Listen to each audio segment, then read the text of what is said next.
Welcome to Leavesden Studios, formerly an aircraft hangar. This place has now played host to films as diverse as Batman and Sherlock Holmes, but for the last 10 years has been the home to the stars of the world's most successful movie series, Harry Potter. And now, the magic lives on.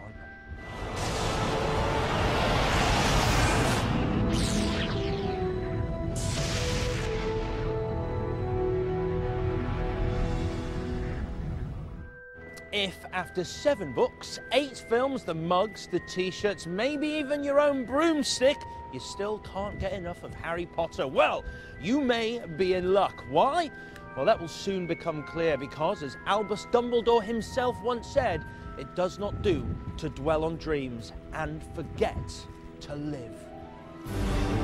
I got a real treat for you today. Over the next half hour, I'll be taking you on a magical mystery tour of some of the most iconic sets and backdrops from the Warner Brothers Studio Tour London, the making of Harry Potter.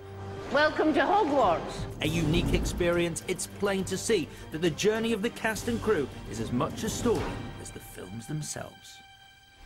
It's home to us. You know, we were there for 10 years, and it was lovely seeing those amazing sets every day. Wow! I was so excited. I must have been exhausted, but I was like 10 or 11 when I did that first movie, but it just kind of like flew by. It was incredible. When we start a new scene, usually it does kind of take your breath away,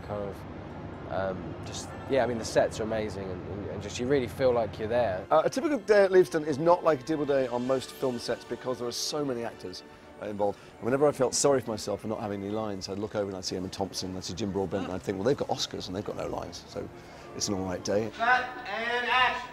Out of my way, Potter. And then you would start setting the scene out, and then you'd disappear, go back to your trailer, while they lit the thing to look like a Rembrandt painting, and we ate chocolate.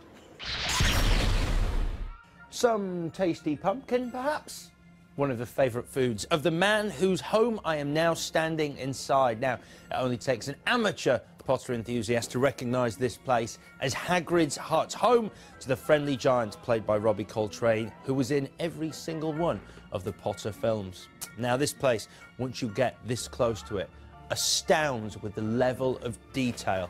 It's utterly amazing. And what's equally amazing is this entire structure was at one stage taken down and moved 2,000 feet up a mountain in Scotland, all for a few scenes in The Prisoner of Azkaban. Thankfully, they have now brought it back to here in Leavesden, where you can have a look at it up close yourself.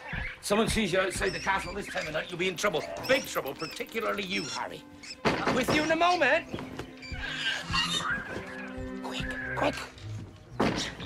Hagrid. It'll be fine. It'll be okay. Now, this place has been home to a fair few stories, both on camera and indeed off. It was filming here that Robbie Coltrane somehow, in costume, managed to get a fruit bat stuck in his magnificent beard, which is exactly the fear I have and why I don't grow a beard.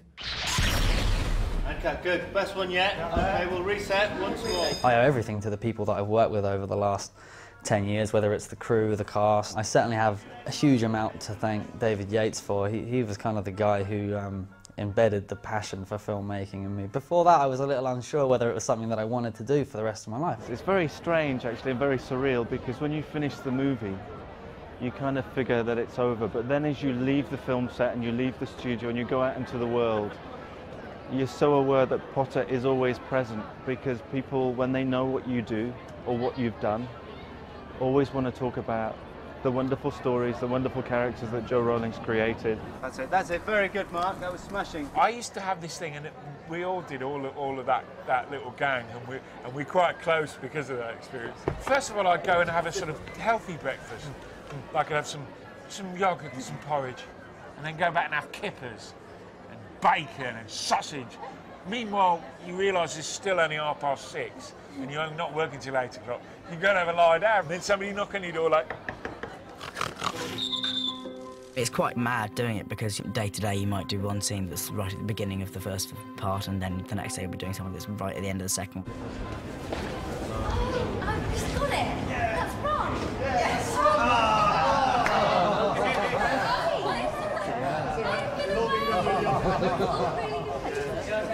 So it's kind of, it creates a kind of friendly atmosphere of chaos, which is rather enjoyable, actually. It was often tough not to laugh. There are my acting heroes, and we're all dressed as wizards, and we're waving wands at each other. I was, to be honest with you, completely terrified of most of the adult actors. It took me about 6 years to muster the courage to say anything more than good morning, especially to Alan Rickman for some reason. I don't know why, but he was a fairly scary guy when I was younger. And it was so nice when I did finally pluck up the courage to ask him questions about Robin Hood, Prince of Thieves, you know, my childhood film. That's one of the nicest things for me, is certainly being able to grow up here and, you know, get a chance to speak to some of my heroes that I've looked up to all my life. Ginny, what is it? I was only wondering when Harry got here. What? Harry? Harry who? Harry Potter, of course. I think I'd know if Harry Potter was in my house, wouldn't I? Do you fancy a bowl of Cheerios? No? Maybe some Pixie Puffs, then? This place is amazing. Every cupboard you open, every drawer you open, there's something in there. Now, this is obviously the Weasley's kitchen at the Burrow. This is one of the interactive sets. When you come down here, you'll be able to swish a wand and see a carrot chop itself. There'll be self-ironing, ironing, and self-knitting scarves. And basically every job that you wouldn't want to do yourself, apart from the knitting, which can be quite therapeutic. And over at this side, look, the clock that tells the Weasley family where every member is. Says George is currently at home, which means we better scarper. This is his kitchen. Morning. The sets never fail to take your breath away. Most film sets, you build a small fraction of what will end up on screen, which will be then painted in later on glass or something. But because these sets were going to stand for movie after movie, they built all of the Ministry of Magic. They built the whole Great Hall. And these things had, well, I don't want to spoil this for the public, but most sets don't have, they're missing one wall, or they're missing a roof or something. And these were complete.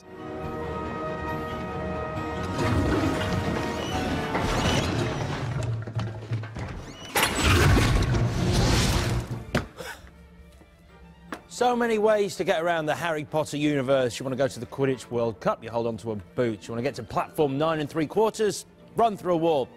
I just flushed myself down a toilet to arrive here at the Ministry of Magic. Why am I here? Well, I've got an appointment with a rather scary lady.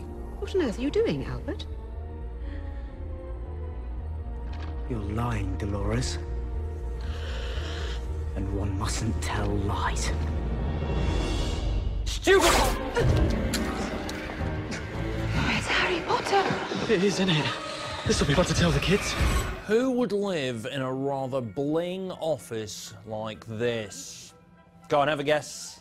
Deathly Hallows Part 1? Yes, Dolores Umbridge. This is her office at the Ministry of Magic, seen as Harry searches through that very drawer for a Horcrux. It's certainly got the Umbridge touch. We have all the plates with the cats on that actually move in the films. Now, every single one of those cats, 40 of them there were, that were photographed for the plates, were then given good homes, but the owners were never told that their cats had been immortalised in Harry Potter. So you should come down here, take a look. One of them could be yours.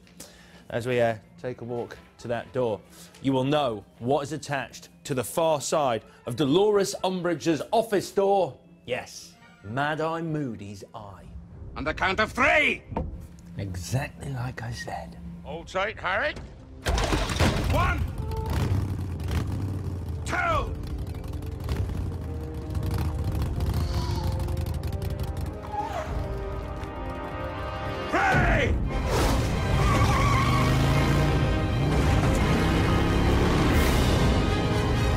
Much of the on-screen magic is, well, just that, magic, because of the skill and imagination of the special effects team. Supervisor John Richardson is the creative force behind some of the series' best-loved sequences.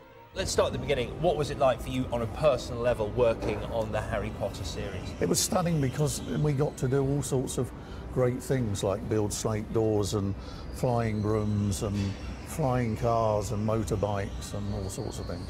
What was your day involved? I guess it would be different every day. It was so varied. One of the funnier things we had to do was make all the potions that the kids had to drink. I believe you're familiar with this particular brew. A polyjuice potion yeah. was a combination of vegetable soup, coloured dye, a little bit of dry ice underneath it. And they had to drink this putrid stuff. For those of you who haven't taken Polyjuice Potion before, fair warning, it tastes like goblin piss.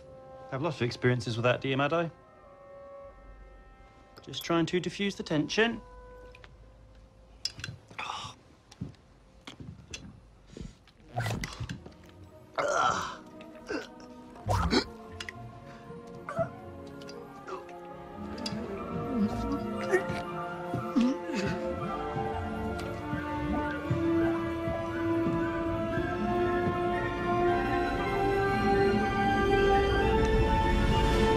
Wow, we're identical. All the things you've created, is there one that you are most proud of to this day? I love the flying anglia from Harry Potter 2, from the Chamber of Secrets. And I love the snake door behind me. I was just saying that the snake door where the snake comes around, I thought that was CGI. Yeah, well, a lot of people do, which I suppose in some small way is a compliment.